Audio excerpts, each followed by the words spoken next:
Boundary దాటాల్సిందే. ఏ ఒక్క ball boundary దాటకపోయినా ఆట గెలిపోవటంని decide చేస్తుంది.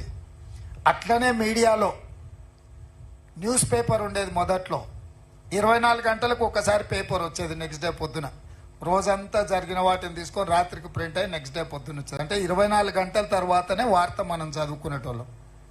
అది ఆలస్యం అవుతుందని ఇట్లాంటి కొంతమంది జర్నలిస్టులు న్యూస్ ఛానల్స్ తీసుకొచ్చారు. న్యూస్ ఛానల్స్ ప్రతి గంటకు ఒకసారి ఆ జరిగిన మొదట్లో న్యూస్ ఛానల్ వచ్చినప్పుడు ఉదయం 7 గంటలకు, మధ్యాహ్నము 1 గంటకు, సాయంత్రం 7 గంటలకు ఉండేది. అంటే రోజుకు 3 సార్లు బులెటిన్ వచ్చేది. ఇది కూడా కష్టం అని చెప్పి 1 అవర్కి వచ్చేసింది. ప్రతి గంట 7 గంటలకు, 8 గంటలకు, 9 గంటలకు, 10 గంటలకు ఇట్లా వార్తలు చూపించే పరిస్థితి వచ్చింది. అయినా వార్తలు ఇంకా వేగంగా ప్రజలకు చేరడానికి ప్రతి నిమిషం కాదు, ప్రతి సెకండ్ ప్రపంచంలో ఏ మూలలో ఏ సంఘటన జరిగినా వార్తా రూపంలో బయటకు వస్తుంది. అదే social media. On the spot, even 1 second కూడా ల్యాప్స్ లేకుండా ఎక్కడికక్కడ ప్రజలకు తీసుకెళ్తున్న విధానమే ఈరోజు సోషల్ మీడియా. అంటే ఫార్మాట్ మారిపోయింది. క్రికెట్లో ఎట్లయితే ఆట గేమ్ రూల్ మారిపోయిందో, మీడియాలో print media, electronic media, social మీడియాలో ఎట్లయితే ఫార్మాట్ మారిపోయిందో, ఈరోజు ఎట్లయితే 2020లో ప్రతి బాల్ను బౌండరీ దాటిచ్చే విధంగా పనిచేయాలనో, ఇవాళ సోషల్ మీడియాలో కూడా ఆ విధంగా ప్రతి వాడు ప్రతి నిమిషం ప్రతి సెకండ్ అలర్ట్గా ఉండాలి. సమాచారాన్ని అందరికీ చేరవేసే విధానం వచ్చింది. దీన్ని మీరు గుర్తించిండ్రు, దీన్ని మీరు ఉపయోగించిండ్రు. దీనివల్ల మీరు ఫలితాన్ని కూడా డిసెంబర్ 3 నాడు అందరూ చూసిండ్రు. నాయకులు చాలా మంది అనుకుంటారు, మేము చాలా ఉపన్యాసాలు ఇచ్చినాం, చాలా ఊర్లు తిరిగినాం, మేము చాలా కష్టపడ్డాం కాబట్టి ప్రభుత్వం వచ్చింది అని. మీరు ఎన్ని ఉపన్యాసాలు ఇచ్చినా, మీరు ఎన్ని గంటల సేపు మాట్లాడినా, కోట్లాది ప్రజలకు చేరవేసిన మీరే అత్యంత కీలకమైన పాత్ర పోషించారు. నాయకులకు ప్రజలకు అనుసంధానకర్తలుగా మీరు వ్యవహరించారు. అంటే భగవంతుడికి భక్తుడికి అనుసంధానం అంబికా దర్బార్ బత్తి అని. సో నాయకులకు ప్రజలకు అనుసంధానకర్తలుగా సోషల్ మీడియా వారియర్స్ ఉండి ఈ ప్రభుత్వాన్ని తీసుకొచ్చిండ్రు. ఈ ప్రభుత్వాన్ని, ఈ పార్టీని అధికారంలోకి తేవడం అనేది సెమీఫైనల్స్ మాత్రమే. ఫైనల్ గేమ్ ఇప్పుడు ఉన్నది. ఫైనల్స్ ఇప్పుడు ఆడుతున్న మోడీతో ఆడుతున్నది మనం ఫైనల్స్.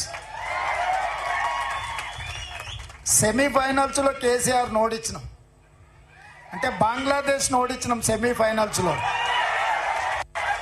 ఇప్పుడు ఫైనల్స్లో పాకిస్తాన్తో కొట్లాడాలి మనం.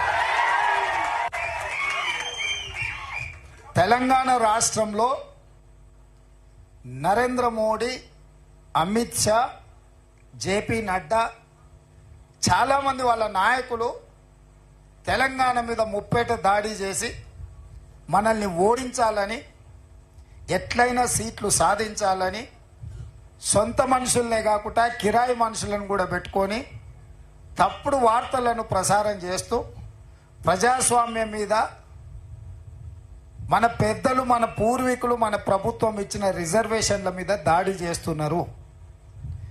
దానికి మతము లేకపోతే ప్రభుత్వ ఏజెన్సీలను వాళ్ళు ఉపయోగించుకుంటున్నారు. ఈ 2 అంశాలను స్పష్టంగా ప్రజలకు చెప్పాల్సిన బాధ్యత మా సోషల్ మీడియా వారియర్స్ మీద ఉన్నది.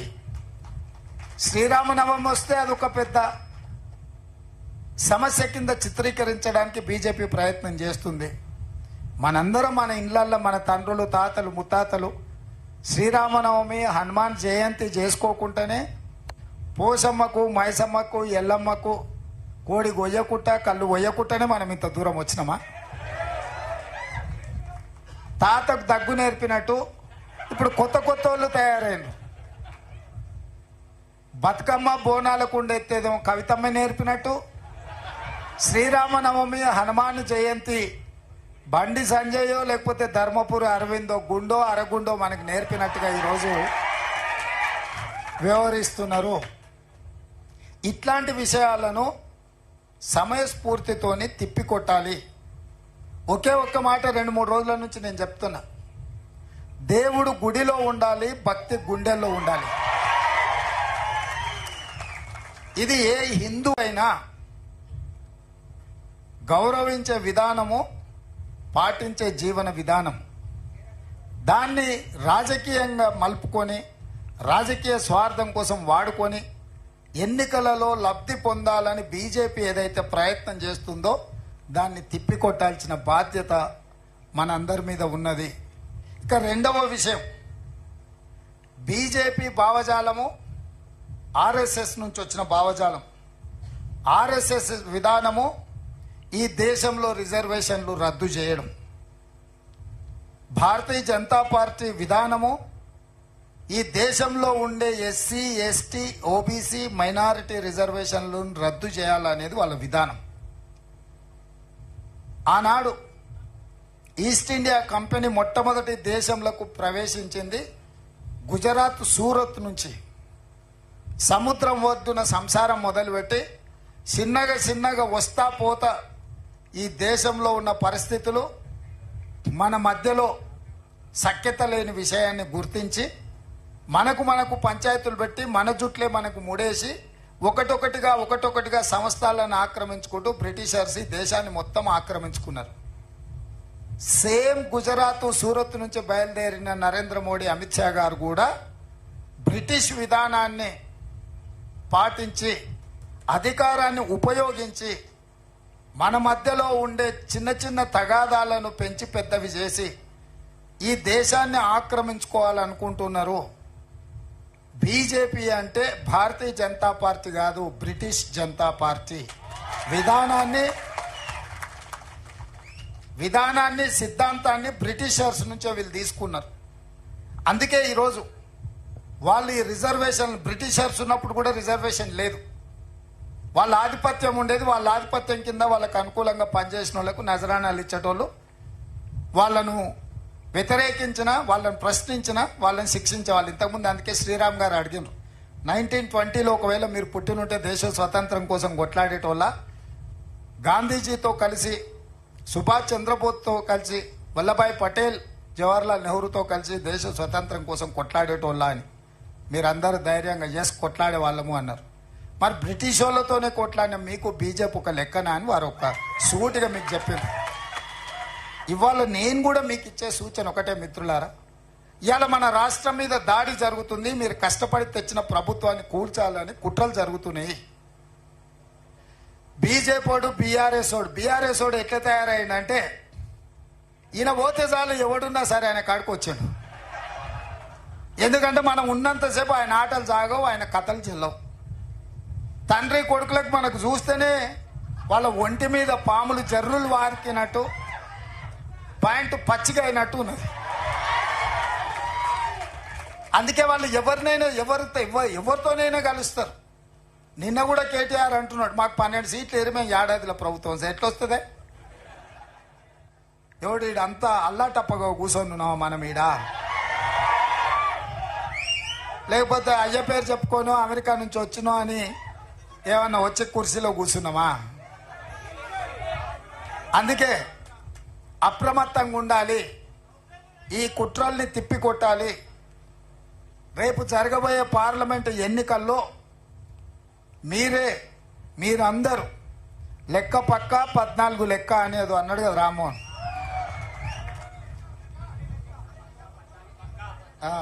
ఏంది లెక్క పక్క 14 పక్క. లేదు రామ్మోహన్ ఇంకా కరెక్ట్ చెప్తా, ఒకటే లెక్క 14 పక్క అని. ఒకటే లెక్క 14 పక్క.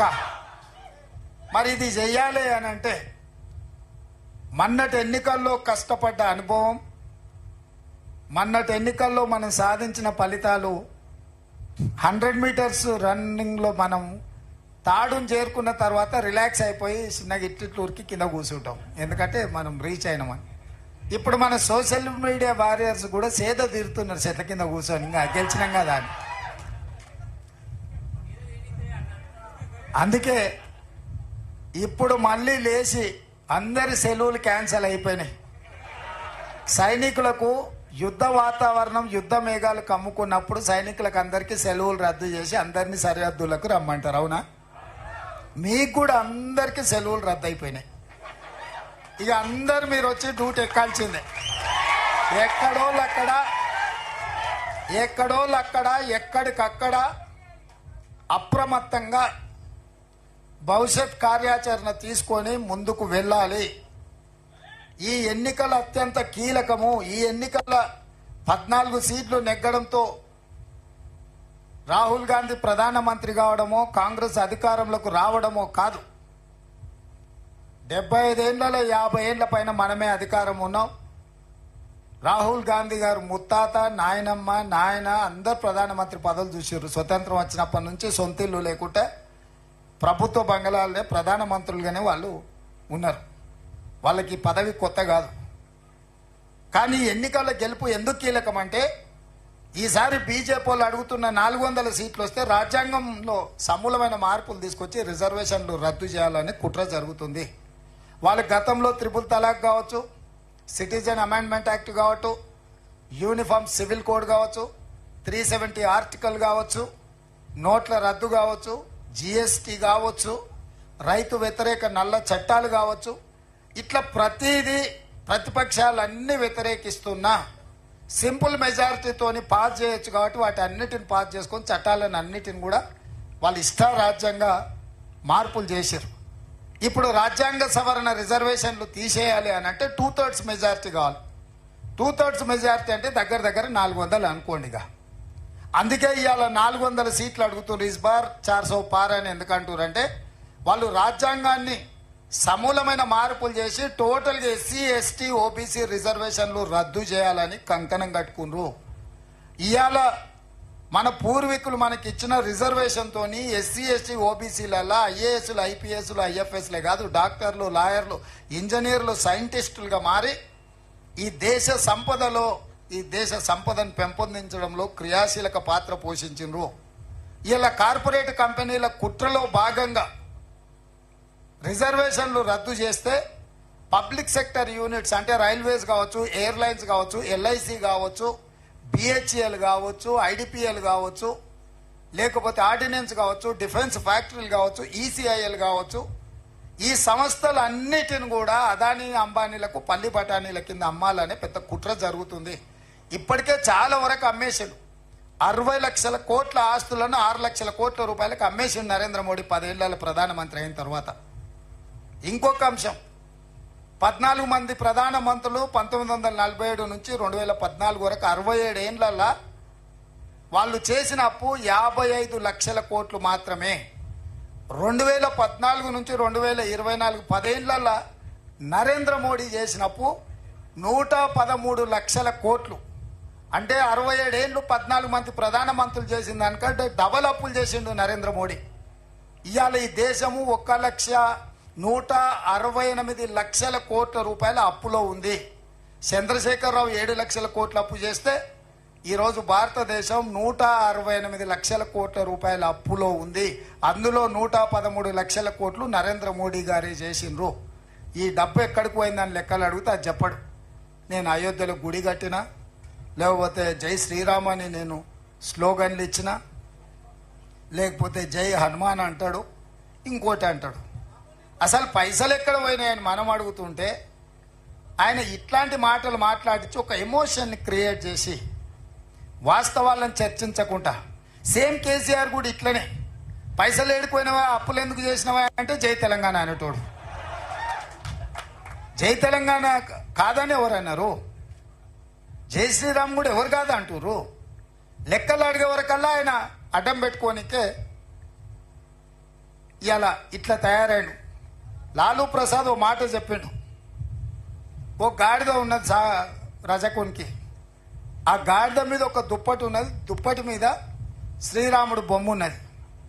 అది ఊర్లో ఏ సేను మేయడానికి పోయినా ఎవరేమనేటోళ్ళు కాదు, దాని మీద దేవుడు శ్రీరాముడు కనిపించదు కాబట్టి దండం పెట్టేటోళ్ళు. గాడిద అనుకున్నది, అబ్బా ఈ ఊర్లో అందరు నన్ను చూస్తే భయపడుతున్నారు, నేనంటే భక్తి, అందరు దండం పెడుతున్నారు అనుకున్నాను. ఓ రోజు ఇట్లనే దొంగసేను మేయడానికి పోయినప్పుడు ఆ దుప్పటి చెట్టుకు తగిలి అది పోయింది. దాని మీద కప్పిన దుప్పటి లేదు, దేవుడు కనిపించలేదు. పోయి చేనులో పడంగానే గుత్ప తీసుకొని కొడితే దాన్ని నడుము ఇరిగింది. అంటే గాడిద కూడా రాముడిని దుప్పటిగా మార్చుకొని మీద కప్పుకుంటే మన ప్రజలు మంచోళ్ళు కాబట్టి చేను మేసినా కూడా దానికి దండం పెట్టిర్రు. ఇవాళ కూడా బీజేపీ వాళ్ళు రాముడి ముసుగు వేసుకొని తిరిగినంత కాలం పెట్టిర్రు. ఇవాళ ముసుగు తొలగిపోయింది. ఇక బీజేపీ వాళ్ళ నడుము ఇరిగేది ఒకటే పెండింగ్ ఉంది ఎన్నికలల్లా.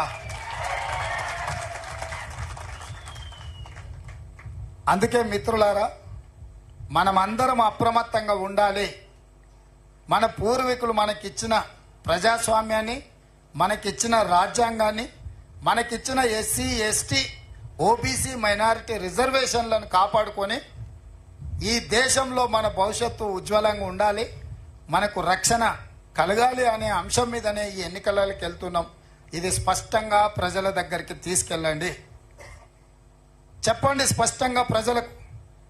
దేవుడు గుడిలో ఉండాలి, భక్తి గుండెల్లో ఉండాలి తప్ప పోలింగ్ బూత్లో రాజకీయ వ్యవహారాలకు దేవుడిని వినియోగించకూడదు అన్న సంగతిని స్పష్టంగా మన మీడియా, సోషల్ మీడియా ద్వారా ప్రజలకు వివరించి 10 సంవత్సరాలు కేసీఆర్, 10 సంవత్సరాలు నరేంద్ర మోడీ, ఒక ఆయన ముఖ్యమంత్రి, ఇంకొక ఆయన ప్రధానమంత్రికి కొనసాగినారు.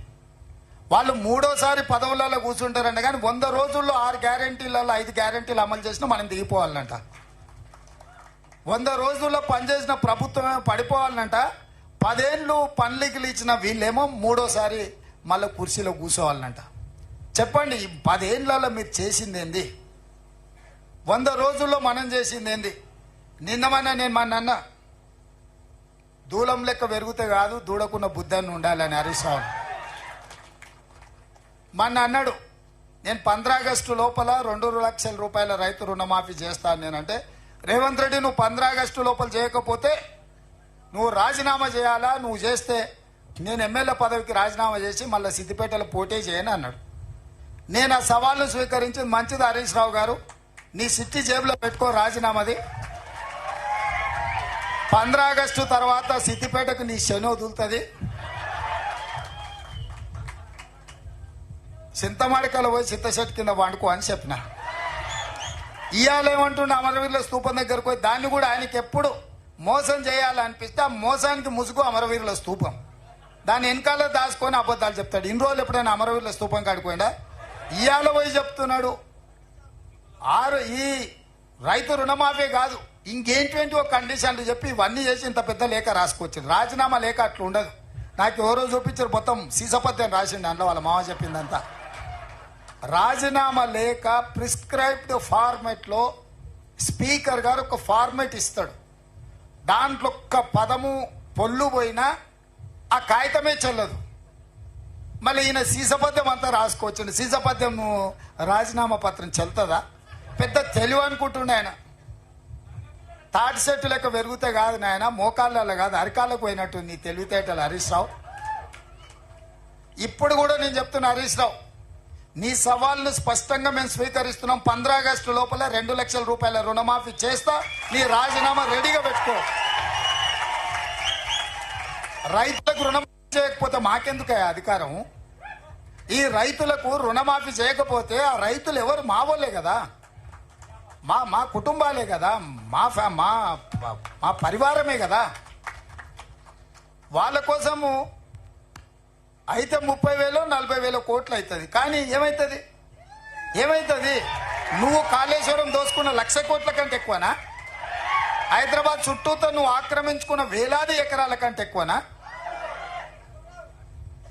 ఇక సరే, అంత దూరం ఎందుకులే. కానీ మీ దోపిడీ, మీలాగా దోపిడీ చేయకుండా ఒక్క సంవత్సరం నేను కడుపు కట్టుకుంటున్నానంటే ఆ 40,000 కోట్ల రూపాయలు బ్యాంకులకు ఎడవసేత్తో చెల్లిస్తాను నేను. అందుకే మీకందరికీ మీ ద్వారా తెలంగాణ ప్రజలకు తెలవాలి, 15 ఆగస్టు లోపల 2 లక్షల రైతుల రుణమాఫీ చేసే బాధ్యత మన ప్రభుత్వాన్ని. స్పష్టంగా ప్రజలకు చెప్పండి. రెండవది, బీజేపీ గెలిస్తే ఎస్సీ ఎస్టీ ఓబీసీ మైనారిటీ రిజర్వేషన్లు రద్దు అవుతాయి. రిజర్వేషన్లు ఉండాలి అంటే కాంగ్రెస్ గెలవాలి, రిజర్వేషన్లు రద్దు కావాలి అంటే బీజేపీకి ఓటు వేయాలి అనేది ఈ రెండు విషయాలను ప్రజలకు వివరిస్తే మీరు చెప్పిన 14 కాదు 15 సీట్లు కూడా తెలంగాణకు గెలుస్తాయని నాకు సంపూర్ణమైన విశ్వాసం ఉంది. చివరగా ఇప్పుడు కూడా అడావిడిగా కలుసుకుంటున్నాం. మే 16 నాడు మీ అందరితోని ఒక మంచి ఫంక్షన్ హాల్లో కూర్చొని భోజనం చేసి ప్రతి ఒక్కరితోని సోషల్ మీడియా కోఆర్డినేటర్లు అందరితోని ఒక్కొక్కరితోని సింగిల్ గా ఫోటో దిగుతా 16 మే.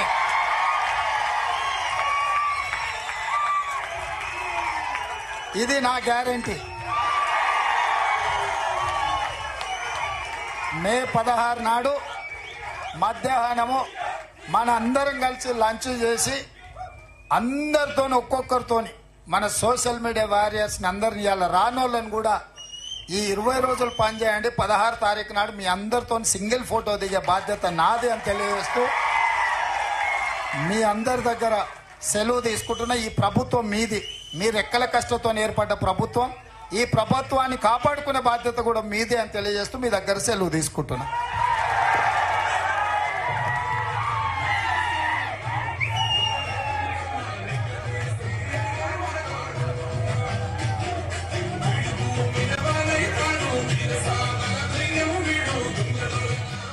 తండ్రులు తాతలు ముత్తాతలు శ్రీరామనవమి హనుమాన్